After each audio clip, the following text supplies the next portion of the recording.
Hello friends, in this video lecture, we will talk about the bacterial growth curve. If we inoculate a fresh sterile medium with a given number of bacterial cells and allow the cells to grow, the bacterial population shows very particular growth dynamics. These growth dynamics are exhibited only in batch cultures wherein no fresh medium is added or spent medium is removed. Such systems are also called closed systems. We can count the number of bacteria per ml of the medium by the standard plate count method by withdrawing samples at regular time interval. If we plot the log of number of viable bacteria against time, we get what we call as the typical bacterial growth curve as shown in the figure. A typical bacterial growth curve shows various distinct phases as can be seen on your screen. The first is lag phase, the second is log phase, the third is stationary phase, and the fourth is death phase. Let us now study each of these phases in detail. The first is the lag phase. Immediately after inoculation of the cells into fresh medium, the population temporarily remains unchanged. This is because the microbe might have to adjust to the medium which might be different from the one in which it was growing. During this phase, metabolism is accelerated, resulting in rapid biosynthesis of cellular macromolecules, primarily enzymes, in preparation for the next phase of the cycle. Although the cells are increasing in size, there is no cell division and therefore no increase in the number of cells. Hence, a lag is observed in the growth of the organism. The length of the lag phase is apparently dependent on a wide variety of factors, including the size of the inoculum, time necessary to recover from physical damage during transfer, and time required for synthesis of essential enzymes and coenzymes that are necessary to metabolize the substrates present in the medium. If an exponentially growing culture is inoculated into an identical medium kept at the same temperature, little or no lag will be observed. In contrast, a culture that has been growing in a rich medium and is inoculated into a minimal medium will typically have a long lag phase during which the enzymes necessary for growth in the new environment are synthesized.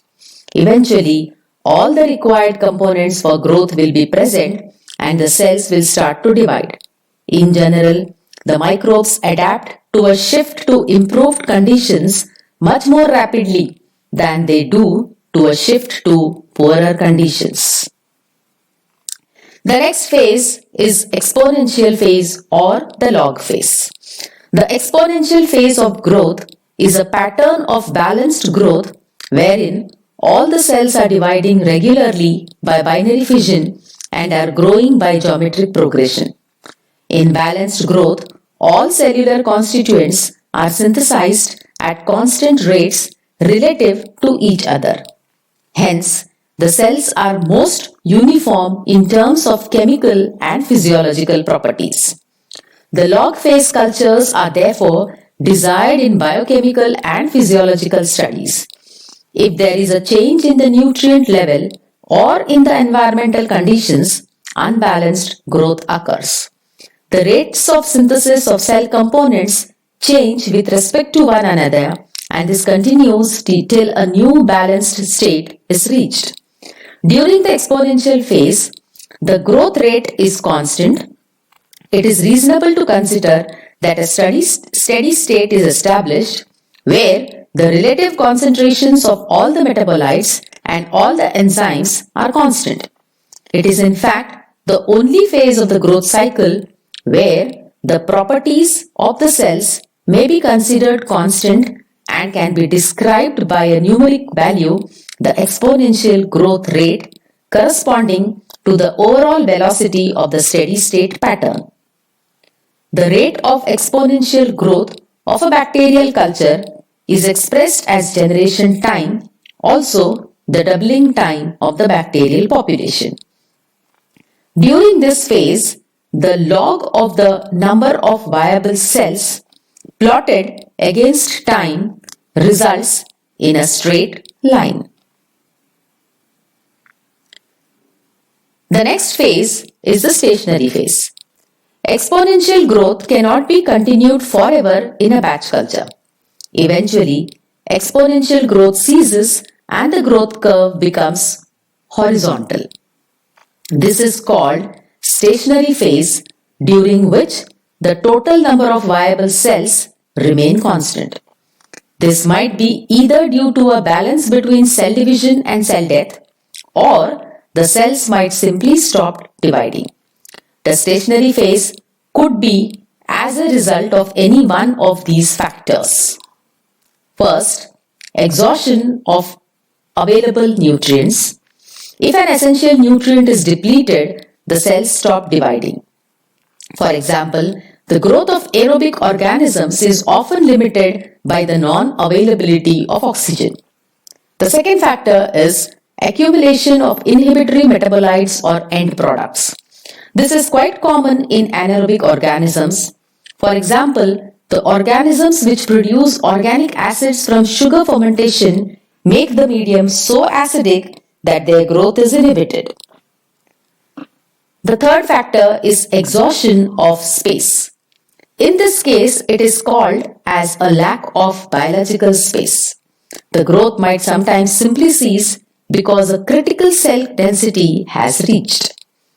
The stationary phase, like the lag phase, is not necessarily a period of quiescence. Upon entering stationary phase, cell functions necessary for growth will cease, but different functions necessary for survival are turned on. Bacteria produce secondary metabolites such as antibiotics during the stationary phase.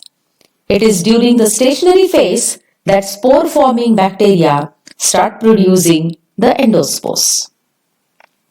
The next phase is the death phase. If incubation continues after the population reaches stationary phase, a death phase follows, in which the viable cell population declines. During the death phase, the number of viable cells decreases geometrically, essentially the reverse of growth during the log phase. Death rate is different for different bacteria. Some species die very rapidly, whereas others may persist for even years. The next phase is the survival phase. If you observe the growth curve, you will observe that the death phase is never shown to reach a value of 0.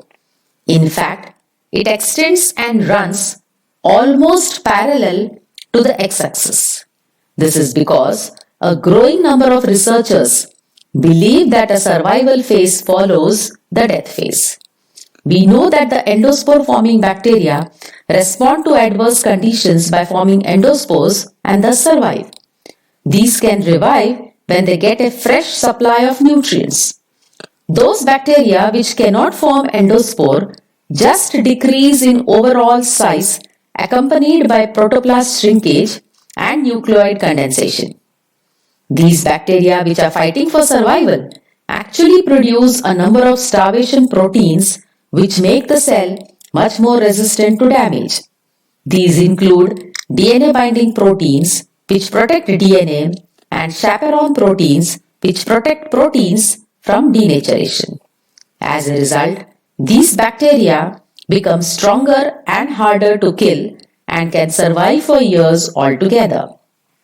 It has also been argued that in a bacterial population fighting for survival, some bacterial cells die and nutrients that are released are used by the surviving cells. Thus, the dying cells actually sacrifice themselves for the benefit of the larger population. Let us now discuss the transition phases. The growth curve, as can be seen in the figure, does not have sharp angles between any two phases. Instead, there are curves between these phases. These curves actually represent the transition phases. When the bacterial population is in the lag phase, not all the cells are triggered to enter the log phase simultaneously.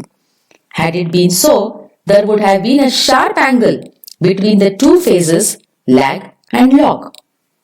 The bacterial population, however, is slowly entering into the log phase. Hence, there is a small transition phase before the population enters the next main phase.